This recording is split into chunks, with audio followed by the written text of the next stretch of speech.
Hello friends, ఎలా ఉన్నారు అందరూ? ఈరోజు మనం ఘాటుగా ఉండే మిరియాల రసం చేసుకుందామా అండి. ఒక రోల్ తీసుకొని దాంట్లో 1 టేబుల్ స్పూన్ మిరియాలు, 1/2 టేబుల్ స్పూన్ జీలకర్ర వేసుకొని కచ్చాపచ్చాగా దంచుకోండి. దాంట్లోనే ఒక 6-7 వెల్లుల్లి రెమ్మలు, కొంచెం కరివేపాకు వేసుకోండి. కరివేపాకు వేసుకున్నా చాలా బాగుంటుంది, టేస్టీగా ఉంటుంది. కరివేపాకు మామూలుగా విడిగా తిన్నారు కదండి, మనం ఇలా దంచి వేసుకుంటే బాగా కమ్మగా ఉంటుంది. ఇప్పుడు పొయ్యి మీద ఒక గిన్నె పెట్టుకొని దాంట్లో కొంచెం 1 టేబుల్ స్పూన్ ఆయిల్ వేసుకోండి. దాంట్లో కొంచెం ఆవాలు, కొంచెం జీలకర్ర వేసుకోండి. అవి కొంచెం చిటపటలాడినాక 4-5 మెంతులు వేసుకోండి. మెంతులు వేయడం వల్ల రసంకి చాలా టేస్ట్ వస్తుంది. దాంట్లోనే ఒక 2 ఎండుమిరపకాయలు, కొంచెం కరివేపాకు వేసుకొని అవి కొంచెం బాగా ఫ్రై అయ్యాక పచ్చిమిర్చి వేసుకొని టమాటా వేసుకోండి.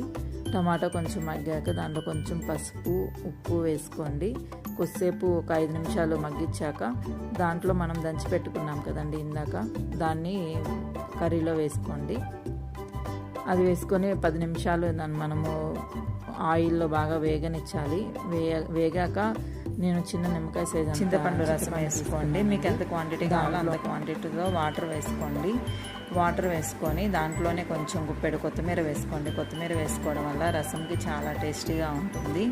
అండ్ కొత్తిమీర బాగా మన రసంలో తెరిలినప్పుడు ఇంకా టేస్ట్ బాగుంటుందండి. ఇలా ఒక 15 నిమిషాలు తెరిలినాక కొంచెం ఇంగువ వేసుకోండి. ఈ స్టేజ్లో ఇంగువ వేసుకోండి. ఇంగువ వేసుకోవడం వల్ల మన రసంకి చాలా టేస్ట్ ఉంటుంది. అండ్ ఇంగువ కూడా మన ఆరోగ్యానికి చాలా మంచిది అండి. ఇలా రసం 10-15 నిమిషాలు బాగా తెరిలినాక స్టవ్ ఆఫ్ వేసుకొని మూత పెట్టేసుకోండి.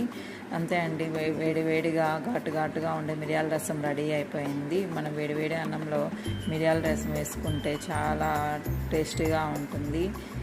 Thanks for watching. Please subscribe my channel.